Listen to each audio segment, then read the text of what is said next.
मैं तुहानू एक गल दस दियां जी, कहते बुढ़ा बंदे दी होवे ना टहल सेवा बुढ़ा रहिंदियां रह जांदा। साडे लगड़दा तो पकड़दा तकड़दा त्रिकड़दा त्रिकड़दा त्रिकड़दा। देख लो जी, मेरी गल सुन लो, खानदानी हकीम है जी। साडे बुजुर्गों ने बादशाह अकबर तो लग के बादशाह जफर तक हर एक नूं एक एक फकी दी है और सारे मर गए।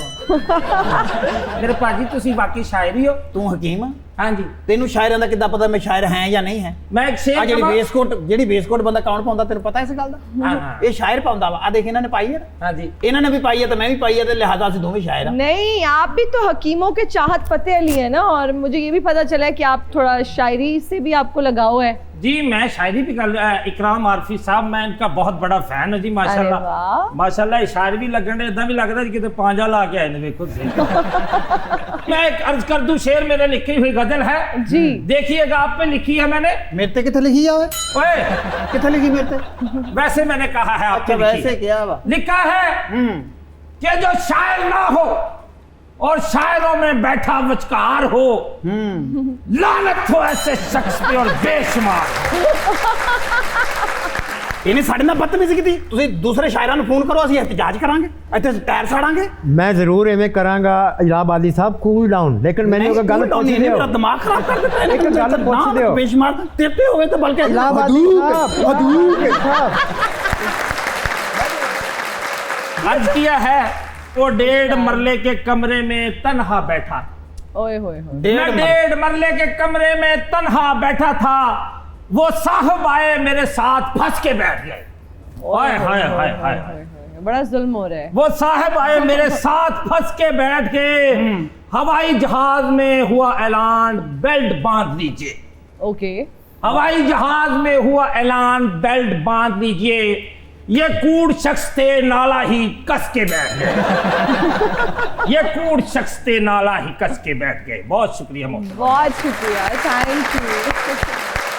हाँ जी, एक नए और जदीद अहद की एक गज़ल अगर आपकी इजाज़त हो जी जी प्लीज। तो आपके सामईन को ना सुनाऊं मैं? जी सुनाइए प्लीज। मजनू के खानदान का लड़का है, गाएगा गाएगा। हाँ हाँ बिल्कुल। क्या क्या इस मिसरे को मैं गा कर ना पेश करूं? हाँ जरूर। आप खुश होंगे? गा के पेश आप खुश होंगे? मजनू के खानदान का लड़का है, गाएगा। वाह वाह। मजनू के खानदान का लड़का है, गाएगा। उस्ताद बन गया तो मोहब्बत सिखाएगा। मैंने कहा था सामईन से दाद लेके छोड़ूंगा। वाह वाह, क्या बात है। उस्ताद बन गया तो मोहब्बत सिखाएगा। मजनू के खानदान का शेर देखिएगा। मेरा भी एक यार मनव्वर ज़रीफ़ है, संजीदा बात पर भी लतीफ़ा सुनाएगा।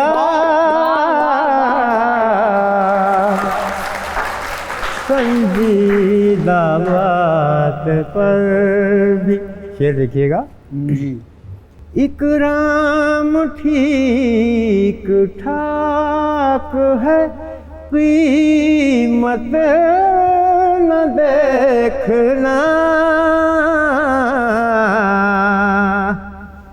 लंडे का तोहफा दे के तुम्हें आज़माएगा।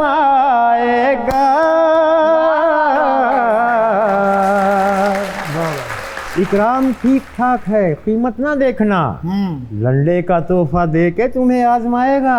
बहुत शुक्रिया। वाह वाह। आरफी साहब, वैसे शायर तो आप बेहतरीन हैं, लेकिन ये बात शायद बहुत कम लोग जानते हैं कि आप आज़ा की शायरी यानी रक्स में भी दिलचस्पी रखते हैं।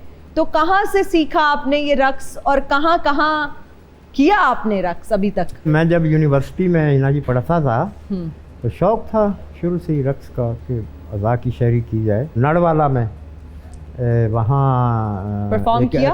एकेडमी हुआ करती थी, उस्ताद ओके। पीटर वहाँ होते थे, उनसे कुछ नरेट भाव सीखे। उन्होंने क्या आपको सिखाया? अगर आप थोड़ा सा हमें भी वो डेमोन्स्ट्रेट करके बताएं, दिखाएं। अच्छा, ये बात फिर कहीं किसी और जगह चली जाएगी। अच्छा, ओके। लेकिन ये है कि वही जो आप मतलब नहीं, आपके हाथों की मूवमेंट में भी बड़ी नजाकत है, मैं भी देख रही थी जब ये आप... उसी का ही सबब है। मतलब जी। इब्तदाई सबक तो वाह वाह वाह वाह, सच्ची आए अल्लाह। ओए होए होए होए ओए होए। ये क्या क्लासिकल रक्स है? ये एक तरह की जुबिलिएशन है, एक तरह की फेस्टिविटी है। ये किसी खुशी के मौके को देखकर, किसी अंदर के वफूर को मद्देनजर रखकर एक इंसान कैसे बिहेव कर सकता है, ये वो है। ओए होए होए होए। वाह वाह। ये वो है।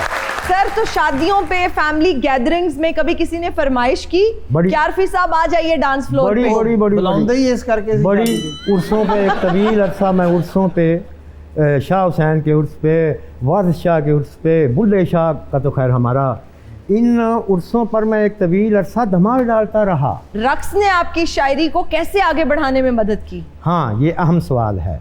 यकीन कीजिए, यकीन कीजिए, अब मेरे कलम से जो भी मिसरा निकलता है जी, वो कज नहीं होता, वो हल्का नहीं होता, वो दर्जा सोएम का नहीं होता, वो प्रीसाइज होता है। ओह वाह वाह वाह रक्स वाह। ने मेरी ये मुआवनत की मिसरा साजी में। आरफी साहब, एक और बात सुनने में मिलती है कि जब दिल टूटता है ना तो असल शायर तब बनता है, बेहतर गुलकार तब बनता है, और शायरी में दर्द और सोज तब आता है जब आपका दिल टूटता है। आप इस बात से इत्तेफाक करते हैं? ये दो मुख्तलिफ चीज़ें हैं।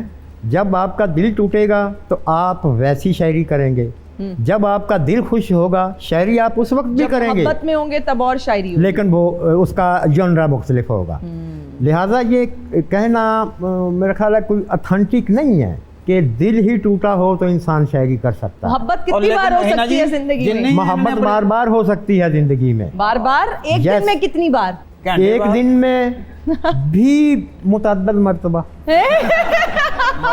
फिर तो आप बड़े दिल फेंक हुए ना। दिल फेंक नहीं हिना जी, इन्हों दिल फ्लैक्सीबल आ, कदे डांस ते ला लेंदे, आजकल दिल फेंक होना एक खुसूसियत है और मस्बत खुसूसियत वो है, कैसे? जहाँ हर तरफ नफरत है, हर तरफ लोग एक दूसरे के पीछे पड़े हुए हैं, एक दूसरे को मारने पे चले हुए हैं, नफरत और नखवत का दौरा है। तो क्या ऐसे में एक शख्स जो दिल फेंक हो उसको अप्रिशिएट नहीं किया जाना चाहिए? वाह वाह वाह, क्या बात है, बहुत खूब।